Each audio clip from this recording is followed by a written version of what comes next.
천국은 마치 밭에 감추인 보화와 같으니 사람이 이를 발견한 후 숨겨두고 기뻐하며 돌아가서 자기의 소유를 다 팔아 그 밭을 사느니라.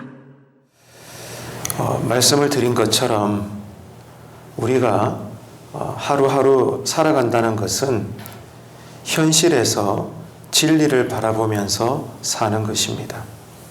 다시 말해서 신자가 가진 믿음이라는 것은 현실과 진리 사이에서 늘 갈등하고 투쟁하고 싸우는 것입니다. 오늘 이 하루도 마찬가지입니다. 이 하루가 우리에게 주어진 현실이라는 것은 이 땅은 어둡다는 것입니다.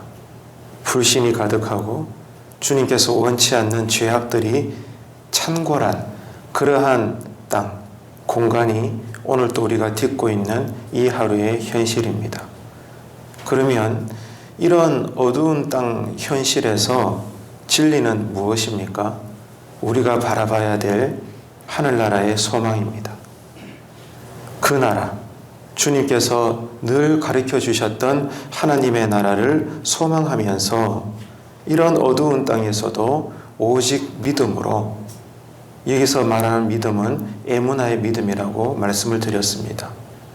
끝까지 참고 인내하고 견디면서 죄악의 풍파에 휩쓸리지 않고 비록 어려울지라도 거룩함을 유지하면서 하나님의 뜻과 방법대로 세상 사람들과 다르게 살아내는 그 믿음, 에무다의 믿음으로 살아내야 하는 사람들이 오늘 또 우리에게 주어진 신자로서의 사명인 것입니다. 그런데 문제는 그 나라의 고귀한 가치를 쉽게 알아채기가 어렵다는 것입니다.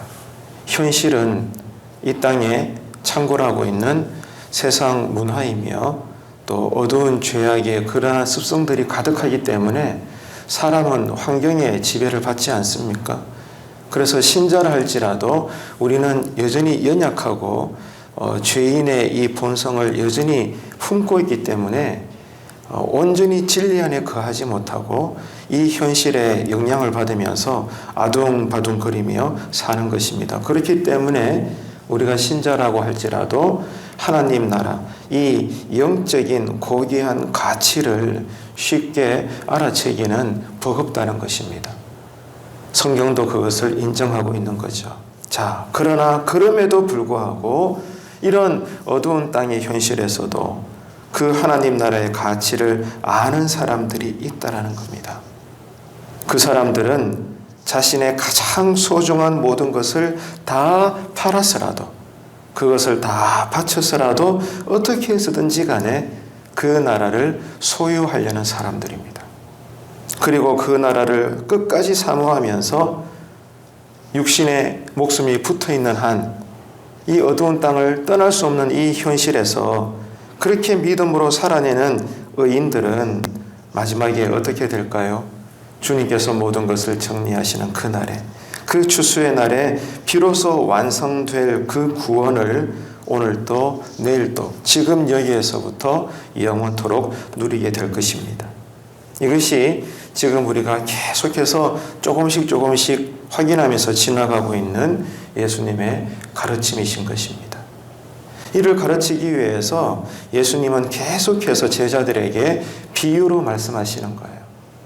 신앙의 비밀인 이 하나님 나라, 천국이 어떤 세계인지를 제자들에게 계속해서 연이어서 비유로 쉽게 설명을 해서 알아들을 수 있도록 말씀하시는 겁니다.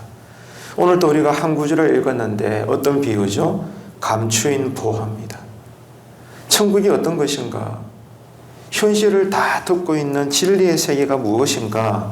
오늘 이 한 구절의 말씀에서는 감추인 보화, 이 비유를 통해서 주님은 제자들에게 계속해서 천국의 삶을 살아야 되는데 천국의 가치가 어떤 것인가를 말씀해 주고 있는 겁니다. 여러분에게 인생의 최고의 가치는 무엇입니까? 한번 생각해 보십시오. 어쩌면 사람들마다 다 다를 수 있어요. 오늘도 새벽에 나오신 여러분 한 분 한 분에게 개인적으로 물어본다면, 인터뷰를 해본다면 어쩌면 답변은 다 다를 수 있습니다. 자, 여러분 이름 석자에 의해서 또 신자로서도 한 가정의 남편이자 아내자 부모요 자녀로서 이런저런 이유로 신분의 그러한 기준으로 볼 때 여러분에게 딱 한 가지만 이야기하라면 넘버원 첫 번째 여러분 인생의 최고의 가치는 무엇입니까? 그것은요 뭐니 해도 천국입니다. 아무리 내가 이 땅에서 내가 원하는 것들을 다 받아 누려도 언젠가는 우리는 이 땅을 떠나야 됩니다. 다 내려놓고 빈손으로 와서 빈손으로 가는 거예요. 어디로 가요? 나를 이 땅에 파송하신 그 주님 앞에 서야 되는 거예요. 그 자리가 어디예요? 심판대죠. 심판의 자리를 지나고 나면 둘 중에 하나입니다. 생명의 부활자로 천국에 들어가든지 심판의 부활자로 지옥으로 들어가든지 둘 중에 하나거든요. 그렇기 때문에 여러분 우리 인생의 오늘 이 하루도 우리가 붙잡아야 될 최고의 인생 가치는 천국입니다. 그래서 예수님께서는 공식적으로 공생의 사역을 시작하실 때 제일 먼저 외쳤던 것이 뭐예요? 회개해라. 왜? 그래야 천국이 임하니까. 천국에 포커스를 뒀어요. 그리고 부활하시고 성천하시기 전까지도 십자가 지신 이후에도 이 땅에 계시는 동안 수십일간 계시는 동안 여러 가지 능력으로 많은 사람들에게 드문드문 나타나셔서 끝까지 말씀하셨던 것이 하나님 나라에 대한 강론이었습니다. 그만큼 가장 중요한 주제예요. 다시 묻겠습니다. 오늘 우리가 이 새벽에 나온 이유가 무엇일까요? 대체 자다가도 벌떡 일어나서 내가 기도할 수밖에 없는 그 기도의 내용의 가치가 무엇이길래 오늘 또 우리는 성령님께서 우리를 깨우시사 여기 나온 것일까요? 오늘 이 하루도 우리의 고민은 천국이어야 하는 것입니다. 밭에 누군가 묻어둔 보화는 천국의 값어치가 어떤 것인가를 잘 보여주고 있는 거죠. 당시에는 값진 것을 사람들이 땅에다가 묻어뒀어요. 이 시대 저와 여러분은 많든지 적든지 우리 재산의 자산을 어떻게 합니까? 다 통장을 만들어서 은행에다가 우리가 정리를 하죠. 근데 그 당시 사람들은 값진 것을 땅을 파가지고 땅 아래에다가 묻어두었던 것입니다. 그런데 전쟁이 터지고 나서 이후에 주인이 바뀌면 밭의 소유주가 그것을 차지하게 되는 겁니다.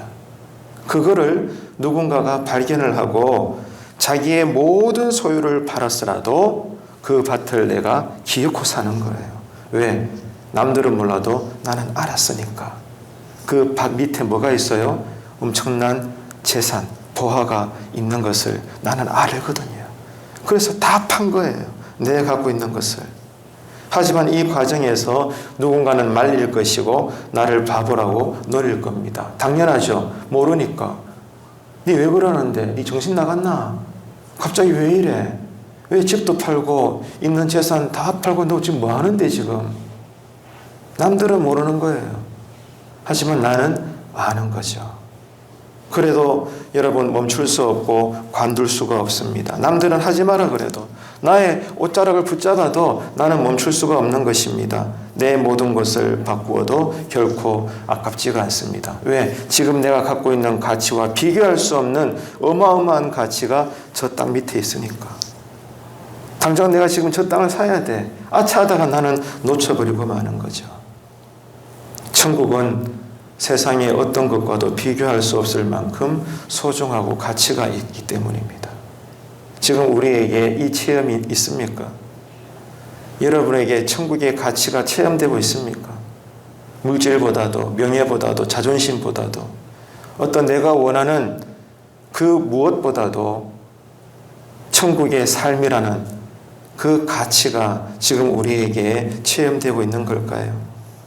그래서 각 시대마다 이 천국의 가치를 위해서 누군가는 결국 육신의 생명을 버리면서까지 순교의 길을 걸어갔던 것입니다.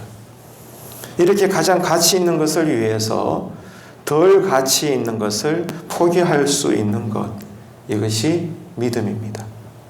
이것이 하나님 보시기에 슬기로운 행동이죠. 오늘 아침에 생각해 보십시다. 나에게 가장 가치 있는 것은 무엇인가? 곰곰이 한번 성찰해 보십시오. 단언컨대 우리가 살아가는 삶의 환경은 다르고 삶의 고난도 달라서 기도의 내용은 다르겠지만 본질적으로 근본적으로 신자로 살아가는 저와 여러분에게 비록 어두운 현실의 땅 위에 서 있지만 여전히 이 현실을 덮고도 남음이 있는 진리의 세계, 지금부터도 이미 시작되고 있는 완성을 향하여 나아가는 천국의 삶이라고 하는 그 가치, 내게 있어서 신자로서 가장 가치 있는 것은 뭐니 해도 하나님의 은혜입니다. 하나님의 은혜입니다. 부자에게도 은혜가 필요합니다. 가난한 자에게도 은혜가 필요합니다.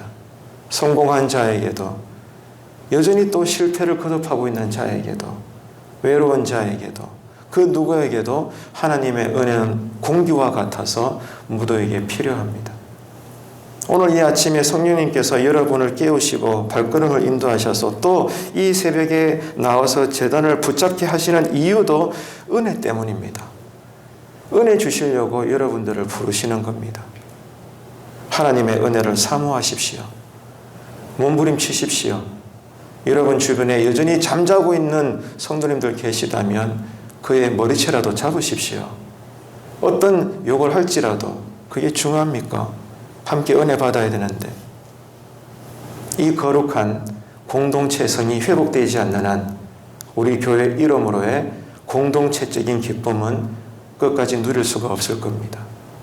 나 혼자 은혜 받는 것으로 족하지 말고 주변 사람들을 깨워서 함께 우리가 모여 주 앞에 엎드림으로 누구든지 간에 어떤 계층과 계급의 사람이든지 간에 함께 공기와도 같은 호흡할 수 있는 하나님의 은혜를 날마다 받아 누려서 지금 여기에서부터 가난한 자는 가난한 대로, 병든 자는 병든 대로, 부유한 자는 부유한 대로, 건강한 자는 건강한 자로, 젊은 자는 젊은 자답게 이제 연세 드신 분은 인생의 노년에서도 각자 아무런 상관없이 천국의 삶을 살아 누릴 수 있는 영적인 믿음의 삶이 되시기를 주님의 이름으로 축원합니다.